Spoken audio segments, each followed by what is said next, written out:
हम सब शांति और सुख ढूंढने के लिए ना पहाड़ों पर जाते हैं, महंगे थेरेपी सेशंस लेते हैं। हाँ बिल्कुल। या शायद नई गाड़ियां खरीदते हैं ये सोचकर कि शायद अगली ट्रिप या अगला प्रमोशन वो सुकून दे दे जिसकी हम सबको तलाश है, जो कि बहुत ही आम बात है आजकल। सही कहा। लेकिन आज द डीप डाइव की इस नई गहन चर्चा में हमारे पास जो स्रोत है वो एक बहुत ही अलग और चौंकाने वाला दावा करता है। बिल्कुल, और वो दावा वाकई में सोचने पर मजबूर कर देता है। उसका कहना है कि हम सब असल में एक ऐसे विशाल सुपरमार्केट के मालिक हैं जो अपनी ही दुकान के बाहर सड़क पर कटोरा लेकर भीख मांग रहा है।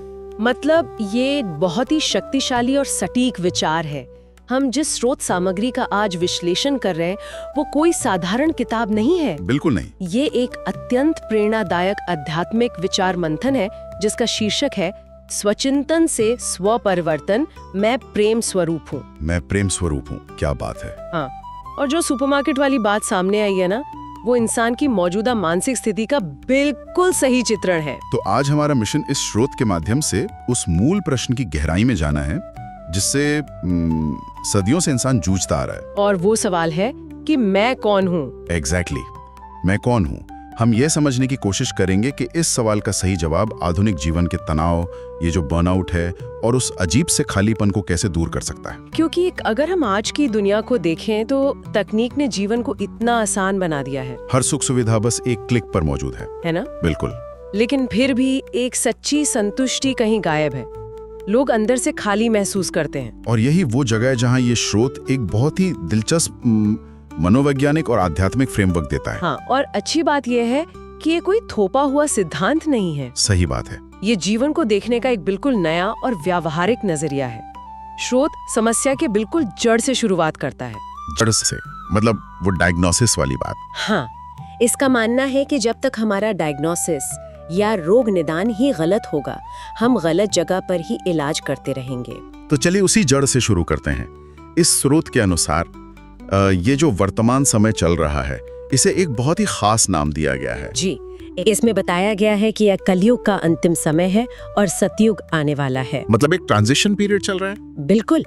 इस बीच के परिवर्तनकारी समय को स्रोत में कल्याणकारी संगम युग कहा गया है। संगम युग, अच्छा। और इसी समय में इंसान को अपनी सही पहचान वापस मिल रही है, ज्ञान सागर परमात्मा के माध्यम से। तो ये पहचान क्या है? स्रोत कहता है कि हम ये भौतिक शरीर नहीं है, बल्कि एक निराकार ज्योति बिंदु चेतन शक्ति आत्मा है। और यहाँ ये समझना बहुत जरूरी है कि निराकार ज्योति बिंदु चेतन शक्ति का असल में मतलब क्या है। हाँ, क्योंकि अक्सर लोग इन भारी शब्दों को सुनकर इन्हें कोई रहस्यमय जादू समझ लेते हैं। सही कहा। लेकिन अगर हम इसे आधुनिक संदर्भ में डिकोड करें तो स्रोत ये कह रहा है कि हमारी चेतना, हमारा जो कॉन्शियसनेस है, वो हमारा शरीर नहीं है। मतलब शरीर बस एक टूल है। एग्जैक्टली। शरीर एक हार्डवेयर है और वो चेतन शक्ति, वो आत्मा, इसका सॉफ्टवेयर है। अरे वाह, हार्डवेयर और सॉफ्टवेयर, ये बहुत सही एनालॉजी है ना? और ये जो पूरी दुनिया है, इसे एक सृष्टि रूपी रंगमंच या एक विशाल नाटक के मंच के रूप में वर्णित किया गया है। ठीक है, इसे थोड़ा और विस्तार से समझते हैं। एक मिनट, अगर हम इस रंगमंच वाले विचार को गहराई से देखें तो ये बिल्कुल ऐसा है जैसे कोई बहुत ही मंझावा अभिनेता मंच पर अपना नाटक कर रहा हो। हाँ बिल्कुल। मान लीजिए उसने किसी राजा का या किसी बहुत ही गरीब इंसान का कॉस्ट्यूम पहना हुआ है। हाँ, वेशभूषा पहनी है। ठीक है। अब नाटक करते करते वो अभिनेता ये पूरी तरह भूल जाए कि वो सिर्फ एक किरदार निभा रहा है, वो खुद को असल में वही राजा मान बैठे। फिर तो बहुत बड़ी गड़बड़ हो जाएगी। बिल्कुल। फिर तो वो उस कॉस्ट्यूम को ही अपनी असली पहचान समझकर उसी के हिसाब से घमंड में आ जाएगा या डिप्रेशन में चला जाएगा। यहाँ सबसे आकर्षक बात यह है कि मनोवैज्ञानिक भाषा में इसी को ईगो या हमारी सामाजिक पहचान कहते हैं। अच्छा, ईगो। हाँ, और स्रोत इसे देह भान का नाम देता है, यानी खुद को केवल एक देह या शरीर समझना। तो मतलब देहभान ही वो कॉस्ट्यूम को सच मान लेना है। एकदम सही। जब हम इस दृष्टिकोण को अपनाते हैं कि हम शरीर नहीं आत्मा है, तो हमारा पूरा नजरिया ही जड़ से बदल जाता है। और इसके फायदे भी बहुत हैं, है ना? बिल्कुल। जब कोई व्यक्ति ये समझ लेता है कि वो मंच के पीछे से आई एक शुद्ध चेतना है, तो वो दूसरों को भी उसी रूप में देखने लगता है। मतलब वो भी एक अभिनेता है, बस कॉस्ट्यूम अलग है। हाँ। स्रोत के अनुसार आध्यात्मिक दृष्टिकोण से सभी आत्माओं का पिता एक ही है, परम पिता परमात्मा। और अगर ये मान लिया जाए तो फिर इंसान इंसान के बीच की वो सारी दीवारें गिर जाती हैं जिन्हें हमने खुद खड़ा किया है। बिल्कुल गिर जाती हैं। चाहे कोई हिंदू हो, मुस्लिम हो, सिख हो या ईसाई हो, ये सब तो सिर्फ उस कॉस्ट्यूम के लेबल हुए ना। एकदम सही कहा। जब कोई इंसान उन लेबल्स के पार जाकर सीधे उस निराकार ज्योति या उस शुद्ध चेतना को देखता है तो बाहरी मतभेद हमेशा के लिए खत्म हो जाते हैं। ये तो इंसानियत की दृष्टि से भी बहुत ऊपर की अवस्था है। हाँ, और इसे अचीव करने के लिए स्रोत में एक अभ्यास बताया गया है जिसे सहज राजयोग कहते हैं। सहज राजयोग मतलब क्या इसमें पहाड़ों पर जाकर तपस्या करनी होती है? नहीं, बिल्कुल नहीं। ये कोई ऐसी तपस्या नहीं है जहाँ किसी को जंगल में जाकर बैठना पड़े। तो फिर ये काम कैसे करता है? ये तो एक मानसिक अभ्यास है। स्वयं को आत्मा समझकर उस परम पिता परमात्मा की स्मृति में टिकना। मतलब उस अभिनेता को ये याद दिलाना कि नाटक के बाद मेरी एक असली जिंदगी भी है। एग्जैक्टली। ये स्मृति ही वो कुंजी है जो हमें उस भटकाव से बाहर निकालती है और धीरे धीरे स्वयं की असली पहचान कराती है। यहाँ बात वास्तव में बहुत दिलचस्प हो जाती है। अगर हमारी ये असली पहचान इतनी ही शुद्ध और महान है तो फिर हम जीवन में इतने परेशान क्यों रहते हैं? ये एक बहुत ही लाजमी सवाल है। मतलब अगर हम अंदर से इतने शक्तिशाली हैं तो आज की पीढ़ी में इतना असंतोष, इतना बर्नआउट क्यों है? इस सवाल का जवाब स्रोत आत्मा के 7 मूल गुणों में देता है। ये हिस्सा बहुत ही दिलचस्प है। 7 मूल गुण? हाँ, स्रोत बताता है कि हर आत्मा के अंदर 7 खास गुण प्राकृतिक रूप से बाय डिफॉल्ट मौजूद होते हैं। और वो 7 गुण कौन से हैं? वो है प्रेम, शांति, आनंद, सुख, पवित्रता, ज्ञान और शक्ति। प्रेम, शांति, आनंद, सुख, पवित्रता, ज्ञान और शक्ति। अगर ध्यान से देखा जाए तो इंसान सुबह उठने से लेकर रात को सोने तक इन्हीं 7 चीजों के पीछे ही तो भाग रहा है। बिल्कुल। कोई शक्ति के लिए कॉर्पोरेट लैडर पर दूसरों को कुचलकर ऊपर चढ़ना चाहता है, तो कोई शांति के लिए पहाड़ों पर रिसोर्ट बुक कर रहा है, प्रयास कर रहा है, लेकिन वो मिल नहीं रहे। क्योंकि हमारे पास सांसारिक पढ़ाई, डिग्रियां और ज्ञान तो बहुत है, लेकिन स्वयं का ज्ञान यानी खुद की समझ पूरी तरह से गायब हो चुकी है।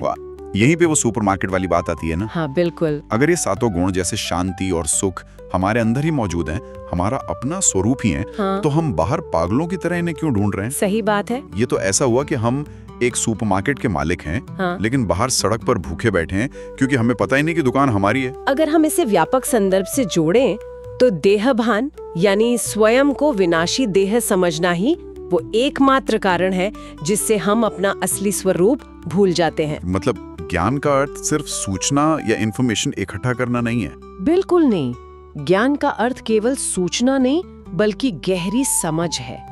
इसी समझ की कमी के कारण हम गलतियां करते हैं और जीवन से असंतुष्ट रहते हैं, भले ही हम कितने भी पढ़े लिखे क्यों ना हो। तो सारा खेल इस बात का है कि हम अपनी पहचान को किस लेंस से देख रहे हैं, देहभान के लेंस से या आत्मस्मृति के लेंस से। एग्जैक्टली। और इन 7 गुणों में से स्रोत एक विशेष गुण पर सबसे ज्यादा फोकस करता है।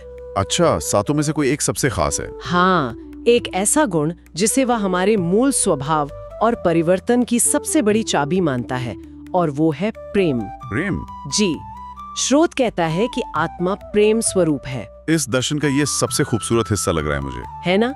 स्रोत एक बहुत ही सरल उपमा देता है। जैसे शक्कर स्वभाव से ही मीठी होती है, उसे मीठा बनाना नहीं पड़ता, ठीक वैसे ही आत्मा मूल रूप से प्रेम स्वरूप है। मतलब प्रेम कोई ऐसी चीज नहीं है जिसे हमें बाहर से सीखना है, ये हमारा प्राकृतिक स्वभाव है। बिल्कुल।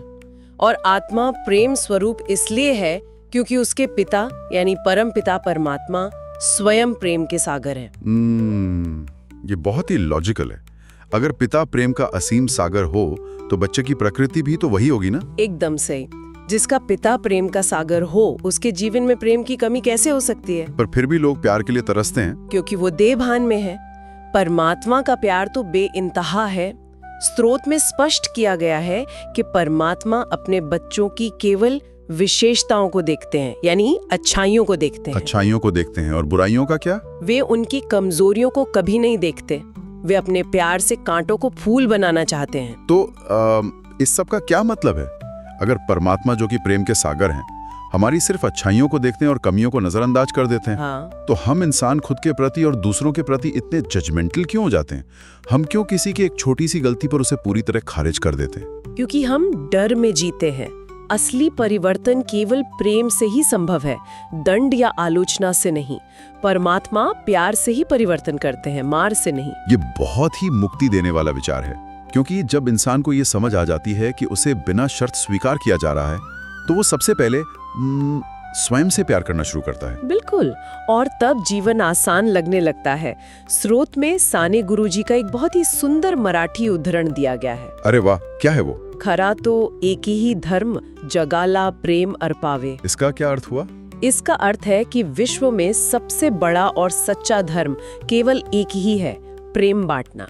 जब इंसान प्यार की भावना से भर जाता है तो उसे दुख भी दुख नहीं लगता। ये दर्शन सुनने में तो बहुत ही सुकून देने वाला है, मतलब एकदम थेरेपी जैसा है ना? लेकिन अगर हम थोड़ा जमीनी हकीकत की बात करें, मान लीजिए कोई इंसान दफ्तर में है और सामने वाला व्यक्ति बहुत ही टॉक्सिक व्यवहार कर रहा है, बहुत गुस्से में है। ठीक है, ऐसा तो अक्सर होता है। तो क्या ऐसी कठोर परिस्थितियों में ये मैं प्रेम स्वरूप हूं का विचार टिक पाता है? यह इस ज्ञान का सबसे बड़ा और व्यावहारिक परीक्षण है। स्रोत यह दावा करता है कि प्रेम वो ताकत है जो पत्थर को भी पिघला सकती है। पत्थर को पिघला सकती है? सुनने में तो थोड़ा फिल्मी लग रहा है। मैं समझाती हूँ। जब कोई आत्मा वास्तव में इस प्रेम स्वरूप की स्थिति में टिक जाती है तो उसका प्रभाव केवल उसके मन तक सीमित नहीं रहता। तो फिर कहाँ तक जाता है? उसकी दृष्टि, उसकी वृत्ति, उसके बोल जिन्हें वाचा कहते हैं, और उसके कर्म, इन सब से केवल प्रेम ही झलकता है। उस व्यक्ति के आसपास एक प्रेममय वातावरण बन जाता है जिसे हम एक पॉजिटिव ऑरा कहते हैं। ऑरा? हाँ, मैंने सुना है इसके बारे में। इसके लिए स्रोत में एक बहुत ही शक्तिशाली उपमा दी गई है। क्या है वो उपमा? यदि कोई व्यक्ति क्रोधित होकर सामने आता है तो एक प्रेम स्वरूप व्यक्ति उसे भी शांत कर देता है। ठीक वैसे ही जैसे सागर में कोई कितना भी कचरा डाले या आग जलाए तो वो तुरंत बुझ जाती है। का मतलब है कि अगर हम अपनी इस प्रेम स्वरूप वाली पहचान में टिके हुए हैं तो हमारे पास एक बहुत बड़ा इमोशनल शॉक एब्जॉर्बर है। एक बहुत ही सही शब्द इस्तेमाल किया आपने, इमोशनल शॉक एब्जॉर्बर। हाँ, मतलब सामने वाले के गुस्से की आग जैसी हमारे पानी यानी प्रेम से टकराती है, वो छंद से बुझ जाती है।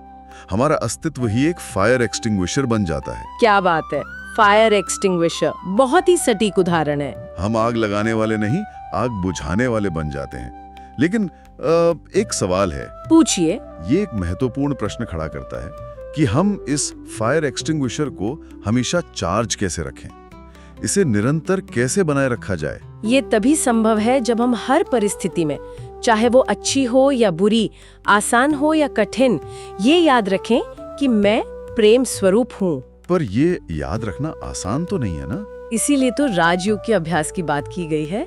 स्थूल सागर के किनारे बैठने से जैसे मन अपने आप हल्का और भरपूर हो जाता है, वैसे ही मानसिक रूप से ज्ञान सागर परमात्मा की याद में बैठने से अंदर प्रेम की अनुभूति ताजा हो जाती है। मतलब रोज खुद को उस ज्ञान सागर से प्लग इन करना है। एग्जैक्टली। जब हम इस जुड़ाव को महसूस करते हैं और सभी के साथ प्रेम पूर्वक व्यवहार करते हैं तो स्वभाव शीतल हो जाता है। और मैंने सुना है कि जब मन शक्तिशाली होता है, विकार कम होते हैं, तो उनमें बीमारियां भी धीरे धीरे कम होने लगती हैं। बिल्कुल। विज्ञान भी ये मानता है कि मानसिक शांति का सीधा असर हमारे शारीरिक स्वास्थ्य पर पड़ता है। तो इस पूरी गहन चर्चा में हमने सच में एक बहुत ही व्यवहारिक और गहरी यात्रा की है। बिल्कुल, और बहुत कुछ नया सीखने को मिला। हमने देखा कि कैसे स्वयं को एक भौतिक शरीर के बजाय एक निराकार ज्योति बिंदु आत्मा के रूप में पहचानने से हमारी दुनिया बदल जाती है। वो जो भटका हुआ अभिनेता था, उसे अपना असली रूप याद आ जाता है। हाँ, और हमने आत्मा के 7 गुणों को भी समझा, विशेष रूप से हमारे प्रेम स्वरूप को पहचाना। और ये भी जाना कि कैसे परमात्मा का असीम प्रेम हमें कांटों से फूल बनाता है। अंततः इस प्रेम रूपी सागर में दूसरों के क्रोध की आग भी बुझ जाती है, जो कि आज के समय की सबसे बड़ी जरूरत है। एकदम सच। अब इस चर्चा को समाप्त करने से पहले एक विचार है जिस पर हम सबको गहराई से सोचना चाहिए। जी बिल्कुल। जरा सोचिए, कल सुबह जब कोई इंसान घर से निकले और मान लीजिए ट्रैफिक में या ऑफिस में कोई उसके साथ बहुत बुरा व्यवहार करे, जो कि बहुत मुमकिन है, तो क्या होगा यदि वो व्यक्ति उस स्थिति को 2 टकराते हुए ईगो या अहंकार के रूप में देखने के बजाय एक अलग नजरिए से देखें? कैसा नजरिया? ये देखें कि सामने जो इंसान है वो कोई दुश्मन नहीं है, बल्कि एक भटकी हुई आत्मा है जो केवल अपने मूल प्रेम को वापस पाने के लिए छटपटा रही है। ये बहुत ही गहरा विचार है। अगर ऋण हमारा और उनका असली स्वभाव है तो उस क्षण में जब हम क्रोध चुनते हैं तो असल में हम किसका जीवन जी रहे हैं? क्या वो सिर्फ एक झूठा कॉस्ट्यूम नहीं है? सच में ये सवाल बहुत कुछ सोचने पर मजबूर कर देता है। तो द डीप डाइव में इस ज्ञान के सागर में हमारे साथ गोते लगाने के लिए बहुत बहुत धन्यवाद। अपनी असली पहचान की इस खोज को बस ऐसे ही जारी रखिए। ओम शांति। आशा है कि यह विश्लेषण आपको अच्छे लग रहे होंगे। अगर आपके सुझाव हुए तो ज़रूर हमें बताइए। ओम शांति।